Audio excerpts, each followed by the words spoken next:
सुदूरपश्चिम सरकार गठनमा एकीकृत समाजवादीको कदमपछि केन्द्रीय सत्ता गठबन्धनमा हलचल अराजनैतिक कदम चालिएको एमाले अध्यक्ष ओलीको आरोप। न्यायपालिकामा पुनर्संरचनाका लागि सुझाव दिन बार एसोसिएसनद्वारा 9 सदस्यीय कार्यदल गठन, देशभर अध्ययन गरेर प्रस्ताव बुझाउने जिम्मेवारी। स्थानीय स्तरमा सिपयुक्त जनशक्ति उत्पादन गर्ने सरकारी योजना अलपत्र, अझै बजेट विनियोजन हुन सकेन। इरान र इजरायल बीच दशकौं लामो दुश्मनी फेरि सतहमा, पछिल्लो आक्रमणले मध्यपूर्वमा तनाव बढाउने संकेत। र नेपाल 1 म्याच अगावै एससीसी प्रिमियर कप क्रिकेटको सेमी फाइनलमा प्रवेश, हङकङ 8 विकेटले पराजित।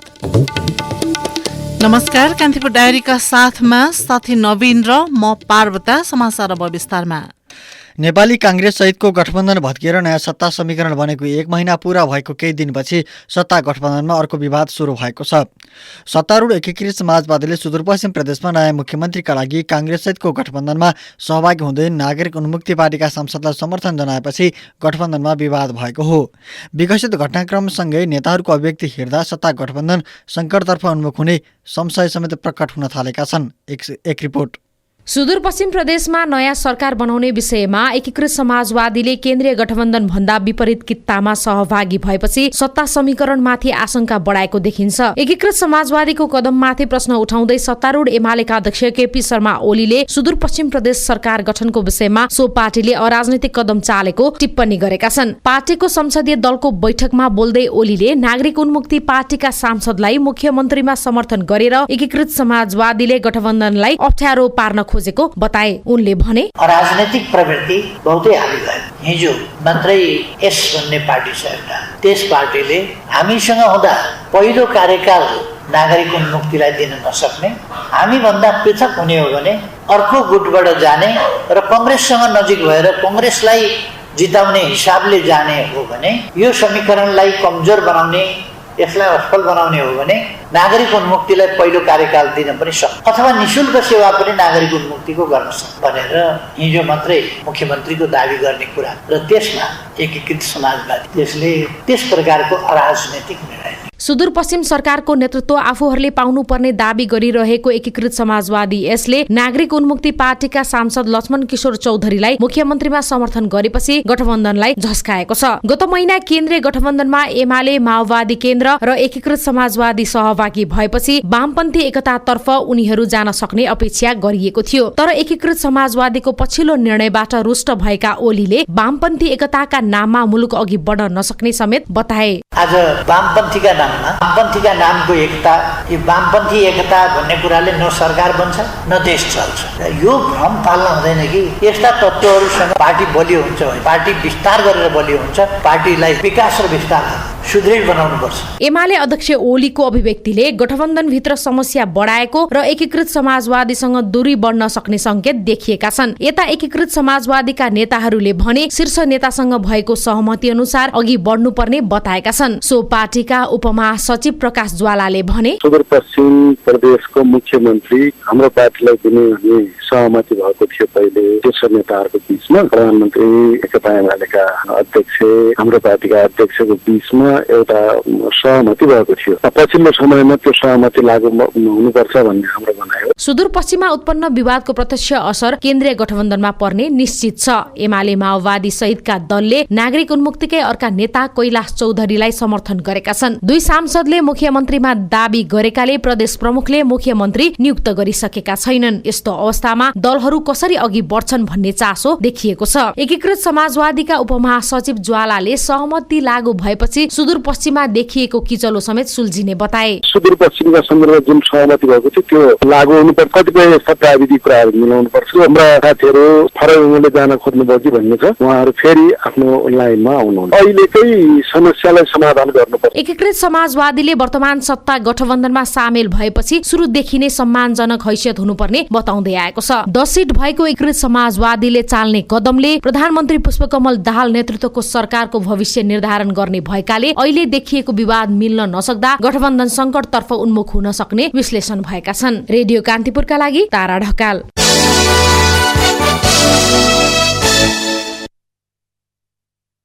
नेपाल बार एसोसिएसनले न्यायालयको पुनर्संरचनाका लागि 9 सदस्यीय अध्ययन तथा सुझाव समिति गठन गरेको छ। बार एसोसिएसनले वरिष्ठ अधिवक्ता पूर्णमान साक्यको संयोजकतामा समिति गठन गरेको हो। काठमाडौँमा आयोजित पत्रकार सम्मेलनमा बारका अध्यक्ष गोपाल कृष्ण घिमिरेले न्यायपालिकाको पुनर्संरचनाका लागि सुझाव दिन कार्यदल बनाइएको जानकारी दिनुभयो। न्यायपालिकाको पुनर्संरचनाको एजेन्डा अगाडि बढ्नुपर्छ भन्ने मान्यताका साथ हाम्रो मूल नारा सोही विषयलाई बनाएर कानुन व्यवसायलाई पनि एउटा मर्यादित कानुन व्यवसायको रूपमा राखेर अब हामीले के गर्यौं त भन्दाखेरि वरिष्ठ अधिवक्ता पूर्णमान साके जो संविधानविद हुनुहुन्छ उहाँको संयोजकत्वमा एउटा अध्ययन तथा सुझाव कार्यदल जसले राष्ट्रिय सम्मेलनमा प्रतिवेदन दिन्छ र त्यो प्रतिवेदन प्रस्तावको रूपमा राष्ट्रिय सम्मेलनमा जान्छ त्यो कार्यदल हामीले गठन गरेका छौं। कार्यदलमा वरिष्ठ अधिवक्ता मुक्ति प्रधान, वरिष्ठ अधिवक्ता सविता भण्डारी बराल, वरिष्ठ अधिवक्ता चन्द्रकान्त गेवाली, वरिष्ठ अधिवक्ता रमेश बडाल, अधिवक्ता खम्ब बहादुर खाती, अधिवक्ता पंकज कर्ण, अधिवक्ता दिपेन्द्र झा र अधिवक्ता यज्ञमणि न्यौपाने सदस्य छन्। बारका अध्यक्ष गोपालकृष्ण घिमिरेले देशभरमा कार्यदलले अध्ययन गर्ने बताउनुभयो। अब यो 9 सदस्यीय कार्यदलले अध्ययन गर्नेछ। अध्ययन गरिसकेपछि देशभरि अध्ययन गर्नेछ। यस क्रममा हामीले पूर्व सन्ध्यामा नै एउटा कार्यक्रम पोखरामा गर्यौं जो अभूतपूर्व रूपमा सफल भएको छ र पोखराको प्रतिवेदन हामीलाई प्राप्त भइसकेको छ। न्यायपालिकामा विकृति र विसङ्गति बढ्दै गएको भन्दै आलोचना भइरहँदा कानून व्यवसायको छाता संगठनले सुधारका लागि पहल गर्न लागेको हो। शिक्षा विज्ञान तथा प्रविधि मन्त्रालयले चिकित्सा शिक्षा सम्बन्धी जाँचबुझ आयोगको प्रतिवेदन अनुसार कारबाहीका लागि अख्तियार दुरुपयोग अनुसन्धान आयोगलाई पत्राचार गरेको छ। चिकित्सा शिक्षा सम्बन्धी जाँचबुझ आयोगको प्रतिवेदन 2074 माथि आवश्यक कारबाही अगाडि बढाउने यसअघि नै निर्णय गरिसकेको मन्त्रालयले आयोगमा लेखी पठाएको शिक्षा विज्ञान तथा प्रविधि मन्त्री सुमना श्रेष्ठको सचिवालयले जनाएको छ। चिकित्सा शिक्षा सम्बन्धी जाँचबुझ आयोग 2074ले बुझाएको प्रतिवेदन मन्त्रालयले गत चैत 28 गते सार्वजनिक गरेको थियो। विशेष अदालतका पूर्व न्यायाधीश गौरी बहादुर कार्कीको नेतृत्वमा गठित आयोगको प्रतिवेदनले त्रिभुवन विश्वविद्यालयका पूर्व उपकुलपति तीर्थ खनिया, हरिबहादुर महर्जन सहित 43 जनालाई कारबाहीको सिफारिस गरेको छ। मन्त्रालयले मन्त्रीस्तरीय निर्णय गर्दै विभागीय कारबाहीका लागि पत्राचार गरेको स्रोतले जनाएको छ।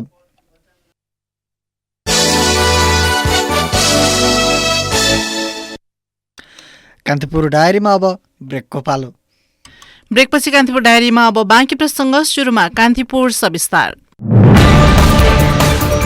कान्तिपुर सविस्तार। स्थानीय स्तरमा सिपयुक्त जनशक्ति उत्पादन गरी आर्थिक क्रियाकलापको बढोत्तरी गर्ने गरी संघीय मामिला तथा सामान्य प्रशासन मन्त्रालयले ल्याएको योजना बजेट अभावमा रोकिएको छ। नवप्रवर्तनमा आधारित स्थानीय आर्थिक विकास कार्यक्रम सञ्चालन कार्यविधि लागू भएको 4 महिना बित्दा पनि अर्थ मन्त्रालयले समयमै बजेट निकासा नगर्दा काम सुरु हुन सकेको छैन। स्थानीय स्तरमा रोजगारी लगायत आर्थिक क्रियाकलाप सिर्जना गर्न संघीय मामिला तथा सामान्य प्रशासन मन्त्रालयले नवप्रवर्तनमा आधारित स्थानीय आर्थिक विकास कार्यक्रम सञ्चालन कार्यविधि गत पुसमा जारी गरेको थियो, जसमा स्थानीय विकासका आवश्यकता पूर्ति गर्ने, उत्पादन बढाउने तथा स्थानीय तहले पहिचान गरेका आवश्यकतालाई बढाउन आर्थिक सहयोग दिने नीति लिएको छ। कार्यविधिले उद्यमशीलता विकास र रोजगारी वृद्धिको माध्यमबाट आर्थिक समृद्धि हासिल गर्न कार्यक्षेत्र समेत तोकेको छ। योजनाभित्र पूर्वाधार निर्माण, आर्थिक सशक्तिकरण तथा व्यवसाय विकास, विकास तालिम, उद्यमशीलता विकास तथा औद्योगिक प्रवर्धन र विशिष्टीकृत वस्तु उत्पादन तथा बजारीकरण लगायत विषय छन्। कतिपय स्थानीय तहले सोही कार्यक्षेत्र अनुसार आफ्नो तयारी समेत गरेका छन्। गोर्खाको सिरामचोक गाउँपालिकाका अध्यक्ष ज्ञानेन्द्र गुरुङ भन्छन्, हिजोदेखि नै परम्परागत रूपमा उहाँहरूले माटोको भाँडाहरू चाहिँ निर्माण गरिरहेको र सँगै अहिले उहाँहरूमा भएको जुन सिप छ, जुन त्यो कला छ, त्यसलाई पनि युवा पुस्ताहरूमा पुस्तान्तरण गर्ने र त्यो सिप पनि हस्तान्तरण गर्ने उद्देश्य हो भने बाँस निङ्गालोको हकमा पनि घर्यासी रूपमा हामीले बाँस निङ्गालोबाट उत्पादन भएका धेरै वस्तु जस्तो भकारीहरू अथवा डोको, नाम्लोहरू ती धेरै उत्पादन हुन्थ्यो। त्यो सँगै अब अलिकति बजारमा खपत हुने अथवा हाम्रो गाउँपालिकाभित्र नै खपत हुने त्यस्ता वस्तुहरू उत्पादन गर्ने सोच हो। सुरुवाती समयमा नमुनाका रूपमा 104 स्थानीय तहलाई मन्त्रालयले आफ्नो योजनामा समेटेको छ, जसमध्ये कोशी प्रदेशबाट 20, मध्य प्रदेशका 17, बागमती प्रदेशका 17, गण्डकी प्रदेशका 12, लुम्बिनी प्रदेशका 15, कर्णाली प्रदेशका 11 र सुदूरपश्चिम प्रदेशका 12 वटा स्थानीय समावेश छन्। सो स्थानीय तह मध्ये गाउँपालिकालाई 75 लाख र नगरपालिकालाई 1 करोड रुपियाँ उपलब्ध गराउने व्यवस्था छ। त्यसका लागि गाउँपालिकाले 15, नगरपालिकाले 25 र महानगरपालिकाले 30% लागत सहभागिता जनाउनु पर्दछ। सो रकम कार्यविधिमा उल्लेखित योग्यता पूरा गरेका योजनालाई वितरण गरिनेछ। आर्थिक क्रियाकलाप बढाउने सो योजना अनुरूप तयारी गरे पनि संघ सरकारबाट आवश्यक पहल नगर्दा कार्यक्रम सुरु हुन नसकेको स्थानीय तहका प्रतिनिधि बताउँछन्। पाल्पाको तानसेन नगरपालिकाका वरिष्ठ कार्यक्रम अधिकृत दुर्गा थापा भन्छन्, अर्थ मन्त्रालयबाट संघीय मामिला तथा सामान्य प्रशासन मन्त्रालयमा बजेट आइ नसकेको हुनाले यो कार्यक्रम तत्कालका लागि अगाडि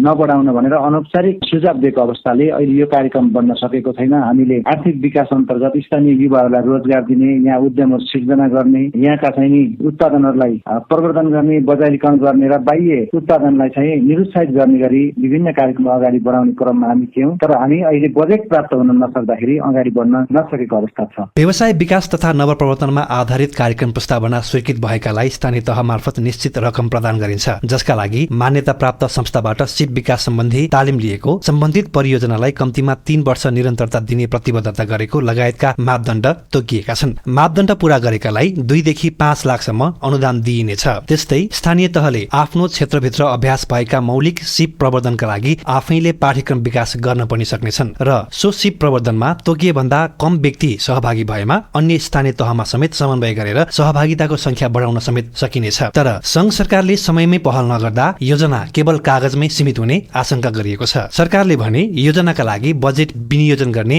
तयारी भएको जनाएको छ। हालै आयोजित कार्यक्रममा अर्थमन्त्री वर्षमान पुनले भने, हामी सशर्तहरू कटाउँला, प्राथमिकता तेस्रो या दोस्रोकै आयोजना कटाउँला, तर स्थानीय तह र प्रदेशले पाउने समानीकरण रकममा हामी केही गर्दैनौँ र ट्रान्सफर पनि मैले विभिन्न माध्यममा चर्चा गरेको छु। 82 अर्ब भन्दा बढी हामी ट्रान्सफर पनि गरिसकेका छौँ। त्यो भन्दा कम बाँकी छ। त्यो हामी समय क्रमसँगै हामी अझै 3 महिना छ आर्थिक वर्ष, त्यो क्रममा हामी पठाउने काम गर्छौँ। स्थानीय तहहरूमा एकमुष्ट रूपमा 88 करोड 50 लाख रुपियाँ बजेट निकासाका लागि संघीय मामिला तथा सामान्य प्रशासन मन्त्रालयले अर्थ मन्त्रालयमा सिफारिस पठाएको थियो। सिफारिस गरिएको 4 महिना बित्दा समेत सुनवाई नहुँदा यो वर्षको कार्यक्रम सञ्चालनमा समेत प्रभाव पर्ने विश्लेषण भएका छन्। संघीय मामिला तथा सामान्य प्रशासन मन्त्रालयको स्रोत परिचालन समन्वय शाखाका उपसचिव मुक्तिनाथ सुवेदी भन्छन्, मानेले 1-2 हप्ताभित्रमा हामीले अर्थ मन्त्रालयमा बजेट निकास प्राप्त गर्यौं र सम्बन्धित स्थानीय तहमा हामीले त्यसको जानकारी पठायौं भने उहाँहरूले काम गर्न सुरु गर्नुहुन्छ। कतिपय योजना 2-2.5 महिनाको बीचमा सम्पन्न गर्न सम्भव पनि नहोला, तर कतिपय योजनाहरू चाहिँ केही हप्ताभित्रैमा सम्पन्न गर्न सकिने खालका पनि छन्। त्यस्तो हुँदाखेरि 100% खर्च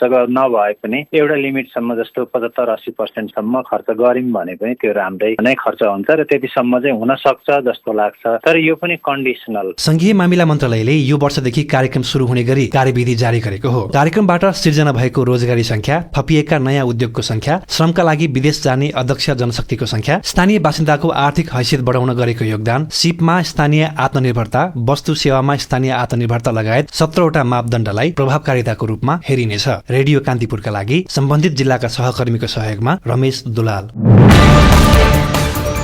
कान्तिपुर सविस्तार।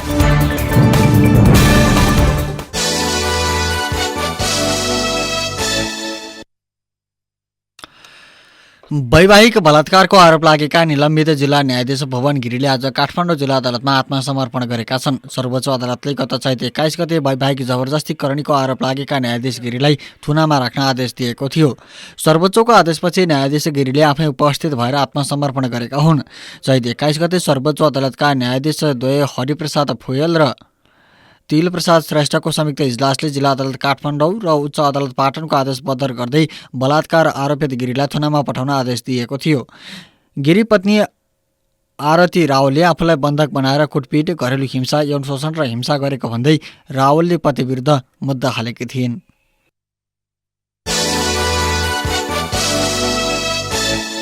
राष्ट्रिय प्रजातन्त्र पार्टीले गत चैत 27मा गरेको प्रदर्शनमा प्रहरीले बल प्रयोग गर्दा घाइते भई उपचारका क्रममा निधन भएका एक कार्यकर्तालाई शहीद घोषणा गरी परिवारलाई क्षतिपूर्ति दिन सरकारसँग माग गरेको छ। प्रदर्शनमा घाइते भएका ठाकुर प्रसाद डाँगीको सैनिक अस्पतालमा उपचारका क्रममा आज बिहान निधन भएको थियो। राप्रपाले डाँगीलाई शहीद घोषणा गर्न र परिवारलाई क्षतिपूर्ति प्रदान गर्न माग गरेको हो। राप्रपाका प्रवक्ता मोहन कुमार श्रेष्ठका अनुसार डाँगीको निधनमा 77वटै जिल्ला पार्टी कार्यालयमा 3 दिन पार्टीको झण्डा आधा झुकाउने र 13औं दिनमा केन्द्र र सबै जिल्लामा शोकसभा गर्ने राप्रपाले निर्णय गरेको छ। डाँगी बर्दियाको मधुवन नगरपालिकाको राप्रपा कार्य समितिका संस्थापक अध्यक्ष हुनुहुन्थ्यो। नागरिक समाजका अगुवाले विश्वविद्यालयमा हस्तक्षेप नगर्ने सङ्कल्प गर्न राजनैतिक दलहरूलाई अपिल गरेका छन्। त्रिभुवन विश्वविद्यालयका पूर्व उपकुलपति केदार भक्त माथेमाको अगुवाईमा 67 जना नागरिक अगुवाहरूले संयुक्त रूपमा अपिल जारी गर्दै शैक्षिक र प्राज्ञिक संस्थाहरूको स्वायत्ततालाई अक्षुण्ण राख्न, अस्वस्थ र अनावश्यक राजनीतिक हस्तक्षेप नगर्ने सङ्कल्प वा प्रतिबद्धता जनाउन माग गरेका छन्। प्रधानमन्त्री एवं त्रिभुवन विश्वविद्यालयका कुलपति पुष्पकमल दाहाललाई उनीहरूले सो अपिल बुझाएका हुन्। अपिलमा सार्वजनिक विश्वविद्यालय लगायत सबै प्राज्ञिक संस्थाहरूको संस्थागत स्वतन्त्रता एवं स्वायत्तताको प्रत्याभूति सुनिश्चित गर्न समेत माग गरिएको छ। उनीहरूले संस्थाको नेतृत्व चयन तथा शिक्षक र कर्मचारीहरूको नियुक्ति र पदोन्नतिमा योग्यता र क्षमता भन्दा पनि राजनीतिक चलखेल र भनसुनको प्रभाव निर्णायक हुन थालेको भन्दै चिन्ता समेत व्यक्त गरेका छन्। लुम्बिनी प्रदेशसभाका संसदीय समितिको सभापतिमा दलीय भागबण्डा गरिएको छ। मिनी संसदको रूपमा रहेका समितिको नेतृत्व दलहरूबीच भागबण्डा मिले लगत्तै निर्वाचनको मिति तोकिएको हो। 7 वटा समितिको सदस्य चयन गरेर ज्येष्ठ सदस्यको अध्यक्षतामा बैठक बस्ने गरी 17 महिनादेखि संसदीय समितिका सभापति चयन भएको थिएन। समितिको सभापतिमा एमालेलाई 3, कांग्रेस र माओवादीलाई 2 वटा समितिको सभापतिमा सहमति भएको छ, जस अनुसार एमालेको भागमा अर्थ, उद्योग तथा पर्यटन समिति, भौतिक पूर्वाधार समिति र विशेष अधिकार समितिको नेतृत्व पाउने भएको छ। कांग्रेसले सार्वजनिक लेखा समिति र कृषि समितिको सभापति पाएको छ। माओवादीले प्रदेश मामिला तथा कानून समिति र सामाजिक विकास समितिको नेतृत्व पाउने गरी दलीय सहमति भएको छ। लुम्बिनी प्रदेशसभा सचिव दुर्लभ कुमार पुन मगरले वैशाख 5 गते 7 वटा विषयगत समितिको निर्वाचन हुने सूचना जारी गर्नुभएको छ।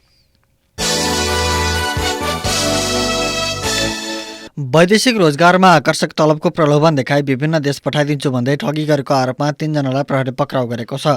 पक्राउ पर्नेमा भक्तपुर सूर्यविनायक नगरपालिका 7 का 27 वर्षीय पवन केसी, मुगुको खत्याडी गाउँपालिका 8 का 23 वर्षीय नवराज राउत र भोजपुर टम्के मैयौं गाउँपालिका 3 का 26 वर्षीय सङ्घर्ष राई छन्। पक्राउ परेका मध्ये सङ्घर्षले 13 जना पीडितबाट 74,95,000 रुपैयाँ, 1 जना पीडितबाट 4,90,000 रुपैयाँ र नवराजले 1 जना पीडितबाट 3 लाख रुपैयाँ ठगी गरेको खुल्न आएको प्रहरीले जनाएको छ। कान्तिपुर डायरीमा पुनः ब्रेकको पालो। अब आर्थिक प्रसङ्ग। निर्माण सुरु गरेको 53 महिनापछि नागढुङ्गा सिस्ने खोला सुरुङ मार्ग निर्माणको काम पूरा भएको छ। बाँकी रहेको 2 मिटर सुरुङ खन्नेसँगै सुरुङ मार्ग निर्माणको काम सकिएको हो। सुरुङ मार्ग छिचोलिए पनि सवारी साधन सञ्चालनमा आउन अझै 1 वर्ष लाग्ने आयोजनाले जनाएको छ। सुरुङ मार्गको काम सुरु भएको 42 महिनाभित्र काम सम्पन्न गर्ने भन्दै 2076 सालमा सुरुङको शिलान्यास भए पनि कोभिड र स्थानीयको अवरोधका कारण समयमा सम्पन्न हुन सकेको थिएन। काठमाडौँको चन्द्रगिरी नगरपालिकाको बलम्बोदेखि धादिङको सिस्ने खोला जोड्ने सुरुङ मार्गको लम्बाइ 2667 मिटर छ। सुरुङ मार्गको काम सकिएको अवसरमा एक कार्यक्रमको आयोजना गरिएको छ। सो अवसरमा प्रधानमन्त्री पुष्पकमल दाहालले पूर्वाधारको क्षेत्रमा सुरुङ मार्ग निर्माण महत्त्वपूर्ण उपलब्धि भएको बताउनुभयो। अब अन्तर्राष्ट्रिय प्रसङ्ग। इरानले इजरायलमा दर्जनौं ड्रोन र क्षेपणास्त्र प्रहार गरेसँगै 2 देशबीच करिब 50 वर्ष पुरानो दुश्मनी बिउतिएको छ। सन् 1979 को इरानी क्रान्तिपछि सुरु भएको इरान इजरायल शत्रुताले पछिल्लो समय नयाँ मोड लिएको छ। 2 देशबीचको तनावले पुरै मध्यपूर्वीलाई कस्तो असर पार्न सक्छ भन्ने सवाल उठेका छन्। एक सामग्री। सन् 1979 मा इरानमा आमूल परिवर्तन भएपछि इरान इजरायल सम्बन्धमा चिसोपन आएको थियो। इरानमा अमेरिकाका मित्र रहेका पुराना शासकको स्थानमा अयातुल्लाह रुहल्लाह खोमेनीको नेतृत्वमा धार्मिक नेताहरू आए। उनीहरूले अमेरिकासँगको व्यवहारलाई पूर्ण रूपमा परिवर्तन गरेर अमेरिकालाई ठूलो शैतान र इजरायललाई सानो शैतानको रूपमा चित्रित गरे। तेहरान र तेल अभिव बीचको शत्रुता बढ्दै जाँदा खोमेनीले इरानको आणविक कार्यक्रमलाई विफल पार्ने प्रयासको आरोप इजरायललाई लगाए। दशकौंदेखि तेहरान र तेल अभिव दुवैले एकअर्कालाई आक्रमण गरेका छन्, तर यस्ता आक्रमणमा आफ्नो हात नभएको उनीहरूले दावी गर्दै आएका थिए र उनीहरूबीचको द्वन्द्व छाया युद्धको नाममा कायम थियो। लेबनान र सिरिया यो छाया युद्धको भूराजनीतिक चपेटामा पर्ने गरेका छन् भने त्यसको बाछिटा मध्यपूर्वमा पुग्ने गरेका छन्। इरानले लेबनानी भूमिबाट इजरायललाई लक्षित आक्रमण गर्दै आएको हिजबुल्लाहलाई समर्थन गरेको छ। सिरियामा तेहरानले राष्ट्रपति बशर अल असदलाई समर्थन गरेको छ। इजरायलले सिरियाली क्षेत्रमा हवाई आक्रमण गर्नु पुष्टि हुन्छ। सन् 1967 को युद्धपछि इजरायलले कब्जा गरेको सिरियाको गोलन हाइट्स क्षेत्रलाई सिरिया र लेबनानमा आक्रमण गर्न प्रयोग गर्दै आएको छ। दशकौं लामो चलिरहेको छाया युद्धको अर्को चरण गत अप्रिल 1 मा सिरिया स्थित इरानी वाणिज्य दूतावासमा इजरायलले आक्रमण गरेपछि सुरु भएको थियो। त्यसको झण्डै 2 सातापछि इरानले इजरायलमा आक्रमण गरेको हो। दूतावासमा भएको आक्रमणमा इरानका एक शीर्ष कमान्डर सहित 7 सैन्य अधिकारी मारिएका थिए। इजरायलका विशेष क्षेत्र लक्षित आक्रमण गरिएको इरानको इस्लामिक रेभोल्युसन गार्डले जनाएको छ। त्यसो त इरानी ड्रोन र क्षेप्यास्त्र आफ्नो हवाई क्षेत्रमा प्रवेश गरे पनि रोकेको इजरायलको दावी छ। इजरायल र हमास बीच पहिलेदेखि नै द्वन्द्व चर्किरहेको पृष्ठभूमिमा इरानले आक्रमण बढाएपछि क्षेत्रीय तनाव उत्पन्न भएको छ। यता अमेरिकाको गुप्तचर संस्था CIA ले नयाँ युद्धविराम प्रस्ताव राखे पनि हमासले त्यसलाई अस्वीकार गरेको छ। इजरायलको गुप्तचरी संस्था मोसादले CIA का प्रमुखको प्रस्तावमा रूपरेखा प्यालेस्टाइनको विद्रोही समूह हमासले अस्वीकार गरेको छ। यसले इजरायल हमास प्रत्यक्ष युद्ध जारी रहँदा इजरायल इरान बीच आक्रमण र प्रति आक्रमण समेत सुरु भएपछि विश्व राजनीतिमा नयाँ परिस्थितिको विकास भएको छ। हमासले इजरायल इरान बीच भइरहेको तनावलाई आफ्नो फाइदाको लागि प्रयोग गरिरहेका र यस क्षेत्रमा परिस्थितिलाई अझ खराब बनाउन चाहेको इजरायलको आरोप छ। त्यसो त इरानले आक्रमण गरेपछि विश्व शक्तिहरू रुस, चीन र फ्रान्स साथै अरब देशहरू इजिप्ट, कतार र संयुक्त अरब इमिरेट्सले मध्य पूर्वमा शान्ति ल्याउन र घटनालाई मत्थर पार्न संयम अपनाउन आग्रह गरेका छन्। संयुक्त राष्ट्र संघमा इस्लामिक गणतन्त्रको मिसनले दमास्कसमा इरानी लडाकुको मृत्युको सन्दर्भ जोड्दै आफ्नो उद्देश्य इजरायलको अपराधलाई सजाय दिने रहेको तर अब इरान हमलापछि विषय निष्कर्षमा पुगेको बताएको छ। यद्यपि इजरायलले अभियान अझै समाप्त नभएको भन्दै युद्धको संकेत गरेको छ। उता अमेरिका, बेलायत र युरोपियन युनियनले इरान इजरायल विवादमा इजरायलको पक्षमा वकालत गरेका छन्। उनीहरूले इरानले इजरायल विरुद्ध प्रतिशोधपूर्ण आक्रमण गरेको आरोप लगाएका छन्। अमेरिकी राष्ट्रपति जो बाइडेनले इरानद्वारा खसालिएका लगभग सबै ड्रोन र मिसाइलहरू निस्तेज गर्न मद्दत गरेकोमा अमेरिकी सेनाको प्रशंसा समेत गरेका छन्। युरोपेली परिषदका अध्यक्ष चार्ल्स मिसेलले युरोपेली युनियनका नेताहरूले इरानले इजरायलमाथि गरेको आक्रमणको घोर भत्सना गरेको बताएका छन्। इरान हमला कमजोर बनाउन सैन्य सहयोग गरेको बेलायतका प्रधानमन्त्री ऋषि सुनकले इरानी हमलाले तनाव बढाउने र यस क्षेत्रलाई अस्थिरता पैदा गर्ने जोखिम बढेको टिप्पणी गरेका छन्। एकातिर रुस युक्रेन युद्ध, अर्कोतर्फ हमास इजरायल युद्ध चर्किरहँदा इरान र इजरायल बीचको तनावले कस्तो परिस्थिति ल्याउने हो भन्ने संशय पैदा भएको छ। किनभने ती युद्धलाई लिएर विश्वका शक्ति राष्ट्र परस्पर विरोधी कित्तामा उभिएका छन्।